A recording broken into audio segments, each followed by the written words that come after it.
It is the end of year exams, and you are in the midst of battle. Finman, or Man-Fin to be exact. You are getting cooked, roasted, fried, flipped and sizzled. You look to your left to see if they're getting sauteed the same. Nothing. You look to your right as well. Nothing. Oh, then the thoughts. Now you start to spiral again. Of course you're alone. You're stupid, remember? You're not good enough. You tried what everyone else tried. You worked till 2 a.m. every night and downed Red Bulls when you got tired and it got late. But maybe it was in trying to be everyone else that you lost the chance to be a success of yourself.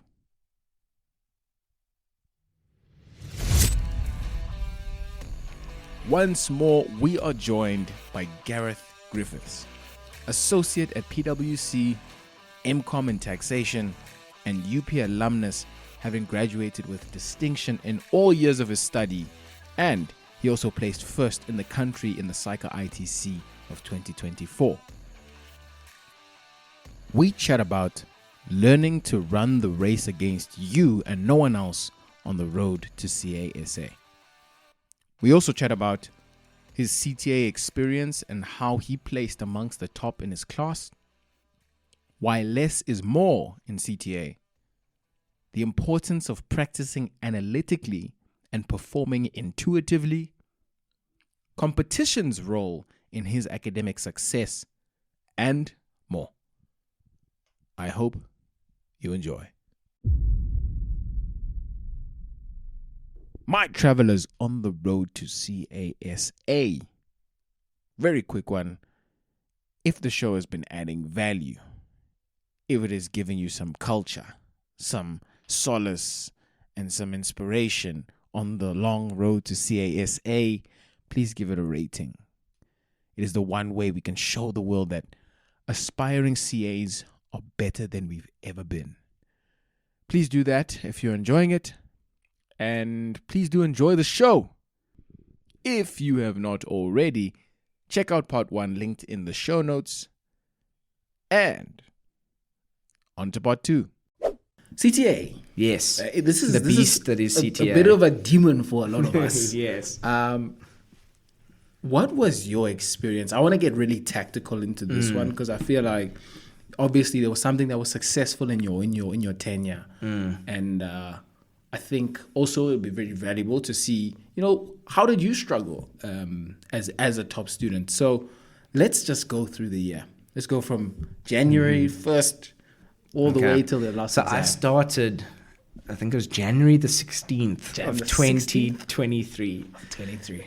So that is the day that we had they call it the big amazing race type vibe. Okay. It's a chance for you to get into this idea of starting PG Dust, starting CTA, and meeting with the lecturers, and a fun day to socialize your class as well and get to know some of who you're going to do this before the crunch time starts happening. And CTA for me initially, we didn't really hit the ground running, or at least we thought so. And then you get into about the second, maybe third week. Yeah. And then these things called CVs are happening. And then you realize, hold on, I should have been working in those afternoons, in those first 1 or 2 weeks where I thought this thing, it's chill, it's not that bad. The CTA, they didn't make it that much scary. So without hitting the ground running, then it comes to the first CVs, and then you realize, boy, CTA, they cover a lot of content very quickly. But it is manageable. And why I say it's manageable is if you spend those days working initially and you don't let it build up and you don't procrastinate. Because procrastination, boy, I can get derailed with that. So what is... Let's talk about that. The procrastination. Yeah. So it's very easy for, especially when you get tired, and especially when you've been pushing. And for current CTA students, they've just finished their exams. So, but up until that exam point, you can see so many of them are just tired. They've been pushing this entire year. They haven't been getting the results they want. It's very easy for you to start procrastinating and putting off the work because you are tired. Then it's also sometimes an indication that your body needs the rest. Yeah. So my advice with CTA is remember to take those regular breaks, because you aren't, unfortunately, a machine. You can't work 24/7. You can't even work 16 hours every single day, 7 days a week, without experiencing some sort of burnout, or eventually actually getting to such a stage that you can't work anymore. So the CTA and taking breaks is extremely important. And How are those breaks? Are they like sort of they can little ones in between? It's whatever, I want to say, whatever works for you. What were they for you? For you. For Obviously, me. this is not prescriptive. Yes. What worked for you? What worked for me? Walks. Okay. I liked being outside because it gets you outside that room and that environment that you're studying. Or if you study in the library, there's the jokes that say when you start coming to the library by yourself, then you know it's serious. So a lot of the CTA students do that. Yeah. So it's really from that point of view, a really scary journey. But the breaks for me, spending time, luckily I lived in res in my CTA year. So you're around people that aren't just doing CTA. I had one of my mates, Revan, you've had him on the podcast before. Yes. So he was in CTA with you? Yes, he was in CTA with me, and he lived in the same unit at res as me. So we can kind of check on each other. But I quickly learned the way Revan does something is not the way that I do something. Yeah. I would maybe spend longer going through something and then spend less time maybe doing questions or maybe doing that. But it was what worked for me. So it's you stop comparing yourself to what this person is doing. This person is doing 2 hours of theory and then they're just doing questions. I want to get into and that. And they're though. getting like 60, yes. What? Because now what goes in your brain? So I do understand that there's things that work for people and there's things that don't. I do think, though, if you go through theory longer, it's not in the same way that some people go through theory longer. Some people, when they go through theory for longer, they are making notes. And then sometimes when they're making their notes, they'll highlight the page, and then that takes 10 minutes, and then they'll, go get the stapler and then staple it, and it takes another 5, and then, a few moments later, it's an hour wasted when we were going through theory, or they were just reading through slides. What is your process? So my process, it differs depending on what module it is and what year you are. Yeah. So like CTA, it was a lot of like revisiting the theory covered in class. So with a module like, for example, financial management, where you don't have like a standard, they are based on standards because they're internationally recognized principles, but all the modules are based on principles. Yeah. Except tax, which is rule-based because it's Yeah, it's law-based. rules, it's rules. But there are principles that are in the laws that you can then learn. So I was always focused a lot on the principles. So it's understanding what's going on, understanding why something's happening. Yeah. And I would spend a lot of time engaged in those little textbooks that we have. Because yes, you can see for what you've seen in class, and some of my students have seen my highlighting for tax. That happens across the 3 modules. So it is spending time engaging with those standards, engaging with your Income Tax Act, engaging with the Companies Act. Because if you don't know what's in it, how are you going to expect to use it? Yeah. And the thing is, though, is when you go into that theory, is also to make sure that you are doing examples. But sometimes the examples clarify the theory. Like you'll read something, you'll be like, I'm not 100% sure. And then you do an example. And you're like, oh, that's what it meant. And if you do that example 1 or 2 times, or run the theory through 1 time, you don't forget it. So I can look at things now from just the theory point of view and remember that example, because that example then was etched into my memory into understanding how that principle, which is contained in the standard, worked. So the balance between theory and questions, it is extremely important. One of the things we learned in CTA, it is, I think, the accounting department that showed us, is we built paper airplanes, and we try to throw them as far as possible on that first day. And what CTA was a ball. That was just the first day. That was the day of introduction. And what they reminded us in that situation was, your one wing is your theory. Your other wing is application.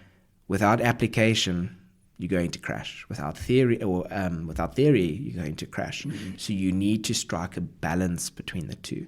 But that balance looks different for different people. Some people spend slightly longer in the theory. Some people do more questions. And there's no right or wrong way to do it as long as you're doing both. So you will learn quickly how much you need to do in your application to actually understand a concept. Because each question will show you something different. And it also shows you something different about yourself, how you read, how you understand, how you lay out an answer.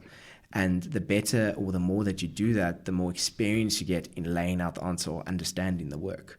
So the theory for me was important to understand the principles and get what was happening. If I didn't get what was happening, I didn't move on to questions. I made sure I knew what was happening before you start the questions. But some topics, you need to do the questions to get that understanding. Yes. So that then is a muscle that you then start to develop. Because you look at the structure and you look at, okay, but if you ask your values, why am I doing this? Why do I do that? Yes, there's some of the things are just, there's a rule. And it's been developed by whichever economist ages ago. But understanding that process and looking at what am I valuing and why am I valuing this and why do I place my value on this specific thing? Or why does my accounting treatment go that way? So for me, that happens differently for different people. So that is where the comparing, if you want to, comparing becomes difficult. It also becomes difficult when asking someone's advice that you can take principles from what they learned. So maybe they learned, in my case, for example, I should have done more questions for financial management because it would have helped my understanding better. And there's still topics to this day that I look at and go, I should have done more questions, but I don't feel confident in it. Questions would have helped. And that's where questions and application, specifically in those modules, then comes in key. Because if you have practice questions, let's say you get 60%, 70%, 80%, you walk into the test knowing you can get 60, 70, 80. Whereas if you walk into the test based on theory, you don't know what you're going to do. You don't know how you're going to do. And then to do it for the first time in the test is scary. And in the CTA journey, that sometimes happens. That you're applying something. It's so fast. There's so much to do. You're balancing each of these 4 modules. Sometimes one module needs more attention than others. And the way that we did is you sometimes wrote more than one paper in one session, and then you're balancing 2 different papers and you say, okay, cool, my financial accounting isn't looking too lacquer, so I'm going to spend less time on the tax, or I'm going to spend less time on the financial management, and then you sacrifice some of that, and then suddenly that then becomes the problem, and your accounting is fine. So then it's this constant balancing act, and you kind of feel like you're juggling fire, because you're like putting out a fire there, and another fire springs up there, that's a fire that's been blazing for a while. And one of the things they warned me about going into CTA, and it's so true, is, for example, you miss the work, or you miss a class, or you just in that afternoon, you just had too much accounting to do, so you didn't revise the auditing that you did. The next time I touched that auditing topic was 4 weeks later, because there's just this constant grind in CTA. But with that being said, the best approach to use in CTA and going through that is whatever you do in lectures that day, you do in the afternoon. And you do that theory, you do that recap, because that also helps you then get that into your mind, into your memory. And then when you've done that, then you're ready to move on to questions. So because our lectures were structured, that you have a lecture 4 days a week, and then, or 2 lectures 4 days a week. So you, in that afternoon, you do the 2 afternoon. If you finish your theory beforehand, start with the questions. Otherwise, you've got the weekend. But you also need to make sure that you're taking those regular breaks, either during a day, and that happens. You can't work 8-9 hours straight. Some people can. They are superhuman. I couldn't. So it's to make sure that you're taking that lunch break, and you're doing stuff that energizes you. And like I said recently to my students, is that's not a phone. Scrolling, and trust me, I'd also scroll. I'm not perfect. And that can lead to a rabbit hole, and you just, When you put that down, what does your mind want? Instant gratification again. So it's likely that you're going to pick up that phone again and start scrolling. Yeah. And you just feel tired and drained. Whereas if you find what energizes you, reading a book, playing a board game, speaking to a mate, going for a walk, going for a run, going for swimming, going dancing, listening to music. So one of my mates is also, he used to play praise and worship songs in his breaks. And that was just how he got through the study breaks and got through the periods that you go in through in CTA and those difficult periods, because it's put in something into your break that actually energizes you and is bigger than yourself. So using those, as well as taking half a day or a day off a week, like properly to rest, but in saying that, to properly rest, not to, if you take, let's say, a half day on Saturday and you are more of an evening person, so you work in the evening, to go through the day going, okay, cool, I'm taking a break, but I need to start work at 3. I need to start work at 3. I need to start work at 3, because then you don't actually use that break effectively. Yeah. You don't actually turn your brain off, which is why usually the full day works better. Yeah. But the problem in CTA, or the problem at least that I had, was the guilt that, hey, I should be working, I should be doing something. And that guilt only fully goes away after you've done like your ITC. Like completely, okay, it finishes after your exams a lot. No, but I hear you. Again, before ITC, it's like, I should be doing this, I should be doing that. But it's also trusting your own ability. You got through CTA. It's an indication that you know what you're doing. But it doesn't mean that you should do nothing before you write your board exam. But it is an indication that you at least know what you're doing. So trust yourself. So, but it's also that guilt feeling is also something to manage. Some people don't have it. So they just manage it differently. But it's also being able to turn off, because if you can turn off that guilt feeling, it also means your breaks become more effective. Yeah. Which means you become more effective. Yeah. Because if you don't take proper breaks and you work, let's say, 10 hours a day, those 10 hours will eventually no longer become productive hours. Yeah. So it's better to have 5 productive or 6 productive hours than study 10 hours and only 5 of them be productive. Because you continually look at your phone. I love that you said 5, 6, because I don't think it's in people's sort of minds that you could spend 5, 6 hours and do better than someone spending 10 hours. I think the idea is more, but like, what are you doing in that time? Yes. So especially like if you, for example, let's say you're working for 3 hours, or you're doing a 3-hour, 4-hour study session, but every 15 to 20 minutes you stop and you look at your phone. Oof. That's not a 3-hour productive session. Yeah. Because also what happens if you're now taking this break, your phone, you've lost your focus, you've lost your concentration. Yep. It takes your time, it takes your brain, it's scientific to get back into that focus mode. So taking maybe short sessions, so maybe 2-hour sessions, and even then that's sometimes a stretch. But the fact is your exams can be up to 4 hours long. Yeah, you need to train for that. So you need to train for that. So it's to train that focus time, and if you can study in that focus time as well, it trains your brain and gets you exam fit the same way you train at the gym. It gets you exam fit, and being exam fit can also, and being on the day, being ready for the exam can really improve your performance. It's not just your knowledge, it's also on the day and how you perform. There's this amazing idea posed by this guy named Dave Perel. He's a writer. He writes online. He says, practice analytically, perform intuitively. Because like I think there's this sort of anxiety around when you're in the exam, you want to have control. Truth be told, that's the moment where you don't. Yeah, exactly. No. That is the moment where you've got to just release and say, it's up above, it's not in my hands. It is now up to my intuitive touch. Now, to have intuition, you do need a level of knowledge, a level of work having been done. A level of prep, A level of prep. And obviously, if you didn't do the work, tough. But there is always going to be, like for most accounting students, a level that you have that you need to let shine in the exam. Exactly. And it's all about having confidence. Yeah. One of my friends loves to joke, have delusional confidence. Because that delusional confidence will then get you to perform better. Yeah. It's better than you could have going in there with doubt. So it might be delusional, but it then helps you perform better than maybe you would have. Yeah. So it's being confident in what you know.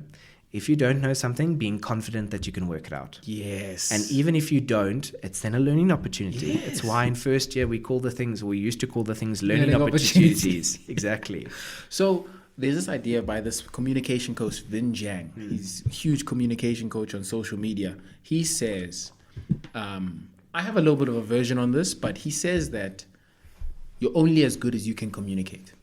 So if you are technically an 8 out of 10, you're phenomenal. You are way above average. But your communication skills are a 3. How good are you in the eyes of others? So it's the same with an exam paper. If you cannot express yourself, if you cannot communicate that you know this thing, that you've thought about this thing, if you feel too anxious to be able to take that out of you and put it on the page, you are not going to show what you actually know. Exactly. And that's so powerful, and it's so true as well. Because you might know, and then when we mark papers, we can see you kind of know what's going on. But if it's not written on the page, we can't award the marks, and you can't, as a marker, go, this person knows what they're doing. It's the same as if you go into business, you might actually be able to think about it, might think of everything, be perfect, but if you can't communicate it to someone else, you don't know it. You don't know it. It's as good as being useless. Because my thing around it is, so I don't think it's actually a sort of you're only as good as you communicate. I think communication is a leverage multiplier. I think when you're good at communicating it, it becomes infinitely more valuable. Think about these topics that know that is very true. As an AT. If you can't explain it to us, you probably don't know it as well. And it's also, if you look at I know this is not political, but if you look at some politicians, not just South Africa, let's go over maybe to America with the most recent election results.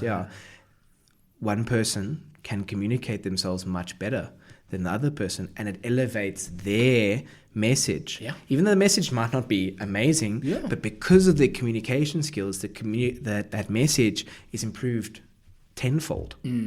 And if you can communicate a good message or communicate your knowledge even better, and you can, if you have a good message, you have a good knowledge base, and you've got good communication skills, and that's when you start making a difference.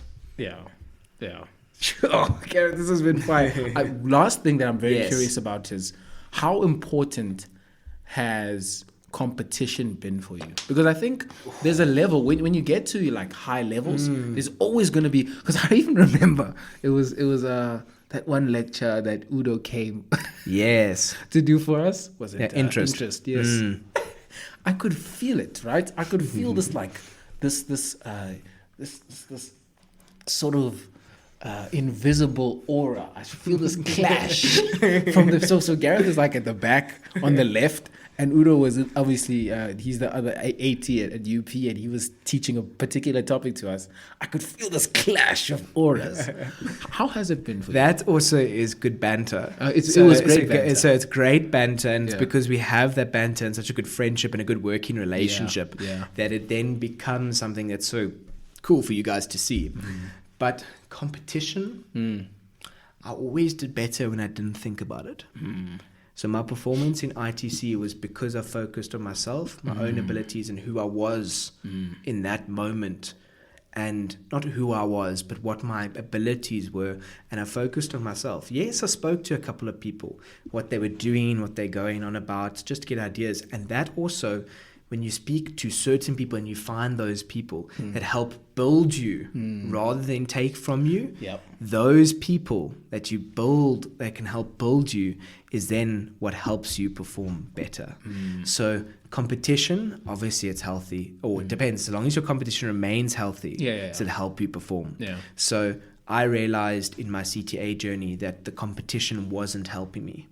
So it wasn't helping me perform better. And when I started to focus more on myself and what I was doing, and like I said, worked out that stuff outside, making sure that I had the balance and that I was making sure that I was spending time away from the books, I was spending time relaxing, spending time exercising, spending time with mates, that then helped my performance. So it's looking at competition you can view it. It can be healthy, but it can also be very toxic. So on my journey, luckily my first and second year, the lucky part is it's COVID. We didn't really know how we performing. It's me, myself, and that's actually probably the key of why it was very good from a performance point of view, that I'm there and it's just me and I'm just trying to perform against myself. And so I'm trying to better myself, which is then the value that you should use going in life. The only person who has the exact same experiences, exact same opportunities as yourself is you. No one has the same background. No one has the same problems to deal with. No. But you yourself have the same problems as you yourself had yesterday. It's just how do you deal with that, and how are you going to use those to grow as a person? So it's only the best competition on your journey is your competition with yourself.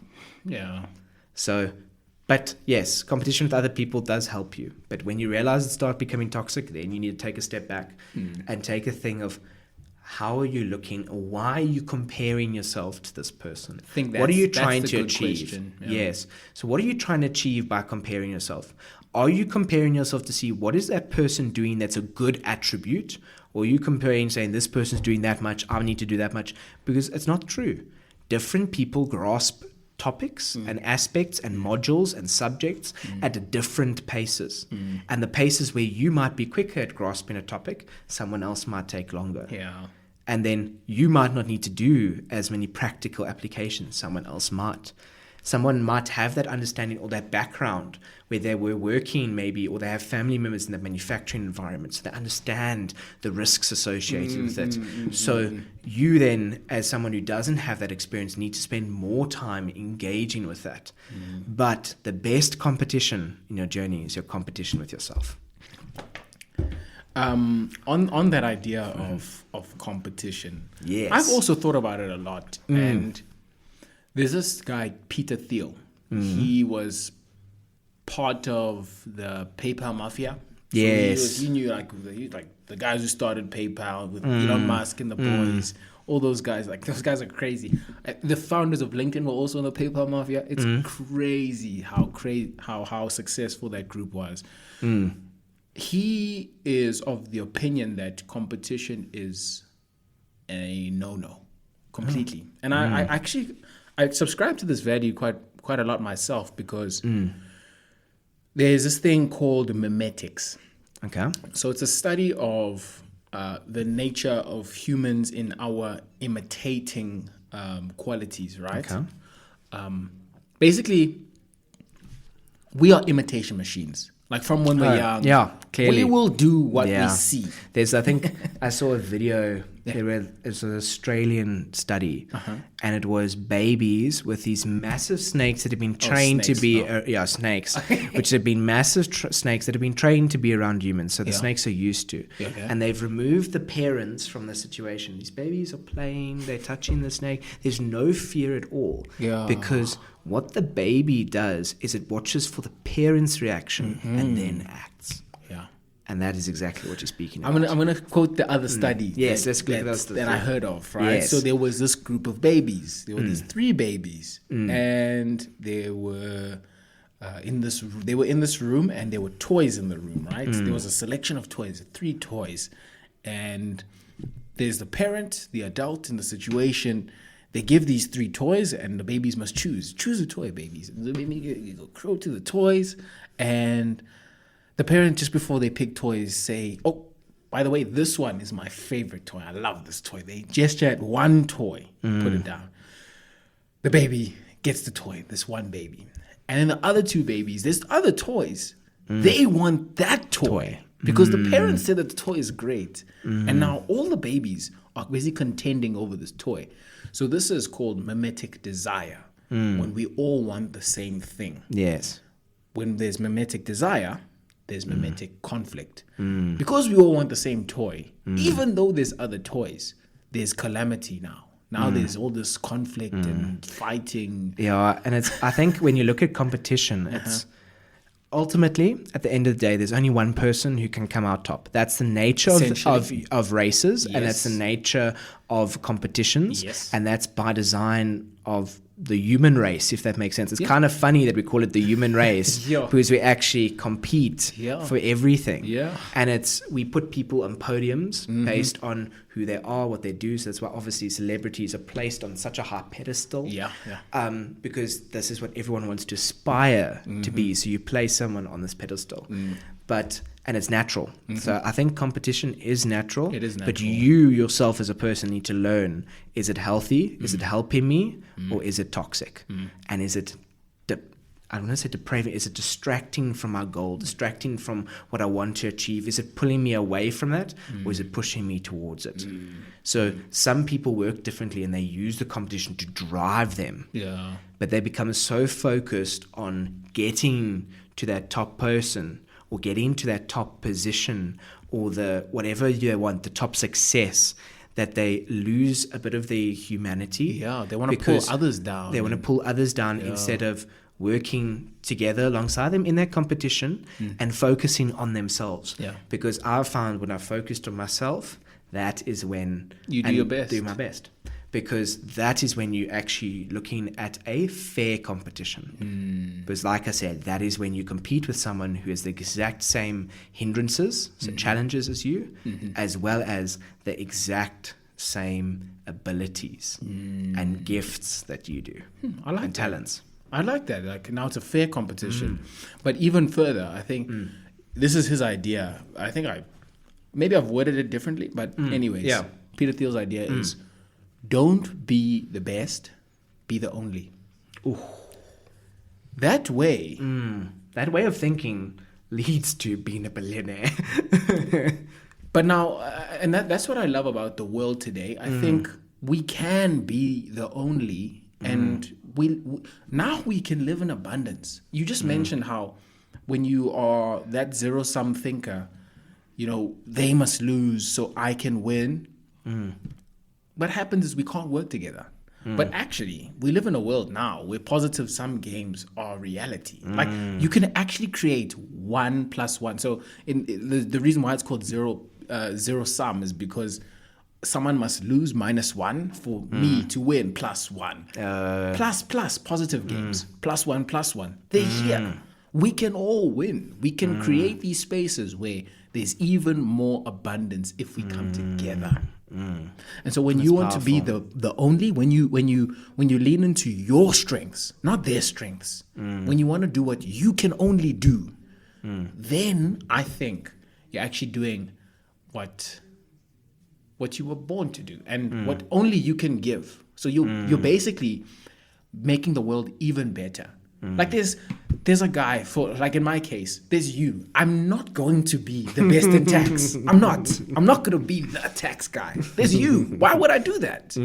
So let me do what I can do and what only I can do. And you also have different backgrounds, different perspectives. So you have a different way of thinking and that makes you. And that helps you solve your problem, your solution. And if you can sell, not really sell actually money, because you don't always want to monetize everything.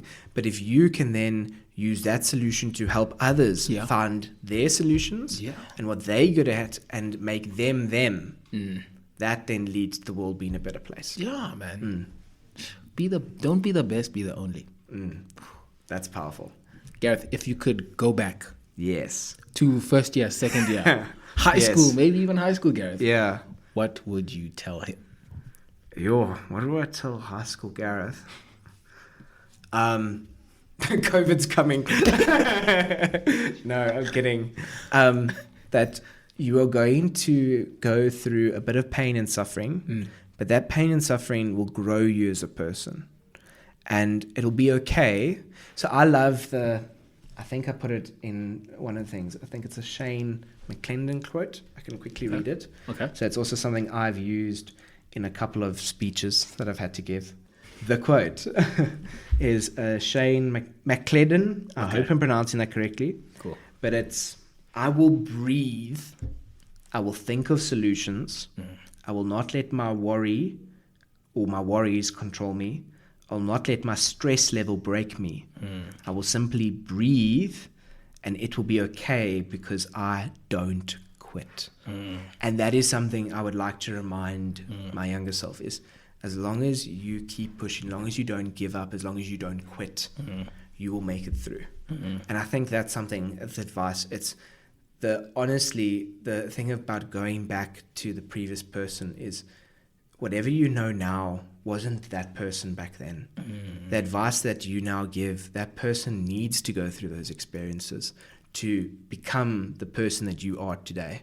So honestly, when they say that advice to the thing, I sometimes wonder, I don't know what advice I might have listened to, but I would like that encouragement that no matter what, if you don't give up, you will persevere and you will get through. The only real rule of success, don't stop. Exactly. And success for you is what you define success It's to on is, you, yeah. and it can be a moving goal. And that's I love something, that. it's a moving goal, and that's sometimes what your CTA journey is, because you Sure. feel like your goal is cool, CV1. Then that goal comes, you either get it or you don't. Okay, then the next goal is CV2, then year test 1, then CV3, CV4, year test 3, the exam, ITC, then your next goal becomes moving to second year, APC, then third year, then CASA, and then it feels like then you can start to decide. But you can start to decide your journey now. What is your goal now? Because only you can define that success, and it's your journey. So when you look back, you must be proud of the journey that you've traveled. Yeah. And that journey that you travel will define you, and you learn, when you move into CTA, you learn a lot about yourself as a person. You learn a lot of theory and content and how to do stuff from a technical point of view, but you learn a lot more about you as a person, and there's a lot of introspection that happens. So you also grow, which is painful, but it's necessary. Before we end, where do you want to take your CA? Do you know? No idea. So I'm very excited next year to join the firms and join corporate and go into public practice and to see what's that like. I want to find what I am passionate about and feel like where I can make a difference, and that is the career path that I'll choose. So right now, I don't know where that will be, but I think it's okay to not know. You don't need to have your whole life figured out. It's a journey after all. And that's something that it was Mrs. Sheehan and Mrs. Van Oort told us in first year. It's a journey. Don't lose hope. You don't need to have everything figured out. No one does. That's the secret. No one has everything figured out. No one, no. Even if it seems like it, no one completely knows. So I think that's okay. So the CASA, as long as I'm making a difference, and as long as I'm adding to people's lives, I think that's the journey that I'll take. Don't stop. Don't stop. All you must do is not quit. That's it. Guys, if you're not already, please follow this. Yo, Gareth, this is crazy, dude. This is amazing. Guys, I hope it does not end, but that it begins in CASA. Gareth, thank you, brother. Thank you for having me, Lunga.